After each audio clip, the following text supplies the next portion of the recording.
It's Ron Reader digs the universe.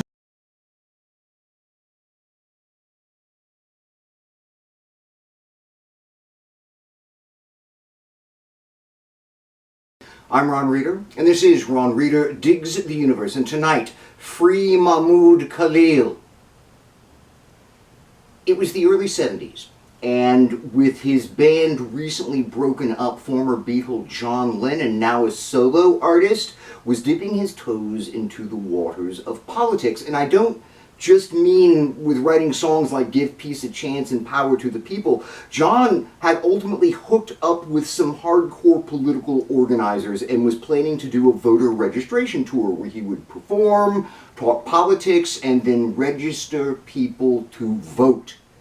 I mean, can you imagine a freaking Beatle, universally loved, going out there and telling kids that Nixon sucks, Vietnam is wrong, and capitalism is bad, and then getting them to vote?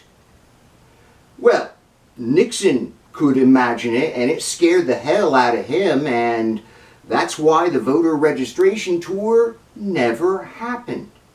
Nixon sicked the Immigration and Naturalization Service on him. John had to drop out of public life in order to defend himself full-time against what was, with Nixon, obvious political retaliation. But Nixon did himself in with Watergate. John eventually got his green card, and everybody paying attention came away with an understanding that it is illegal to use the INS, or ICE as it is now called, for political purposes. There's a really good documentary about it, The U.S. versus John Lennon. You should check it out. But that was then.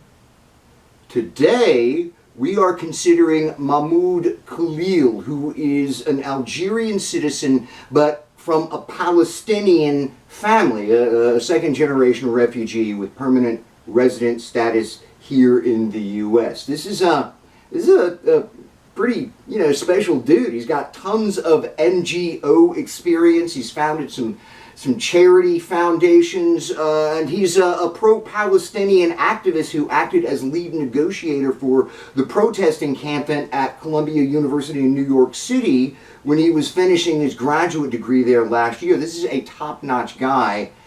I'd hire him. But he's in federal detention at a facility in Louisiana right now. ICE says they're revoking his green card. Trump calls him a Hamas sympathizer, a terrorist, but offers no evidence at all to support this accusation.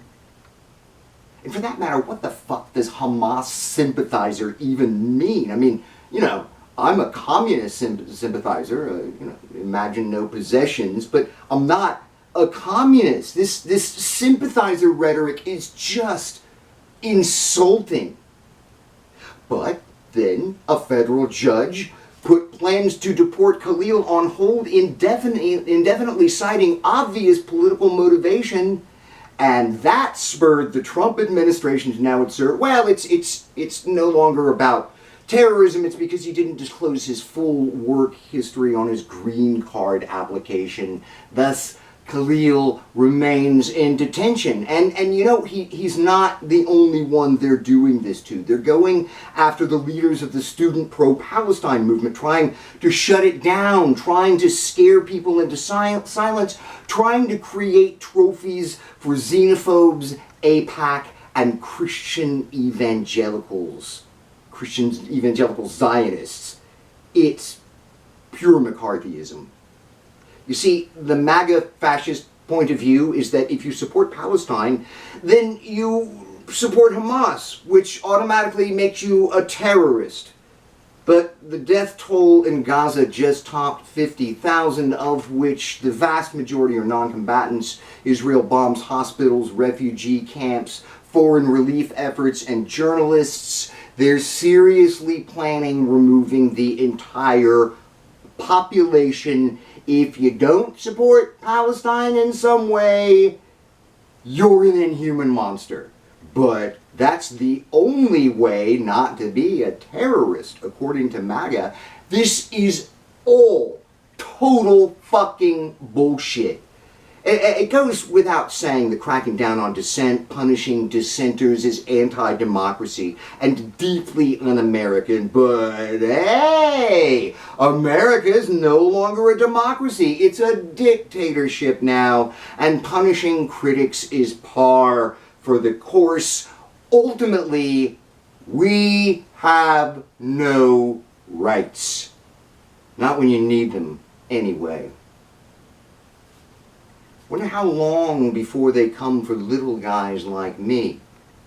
3 years? 4? I guess we'll see. I'm Ron Reeder, and this has been Ron Reeder Digs the Universe. Join me, Ron Reeder, again next week for another episode of Ron Reeder Digs the Universe.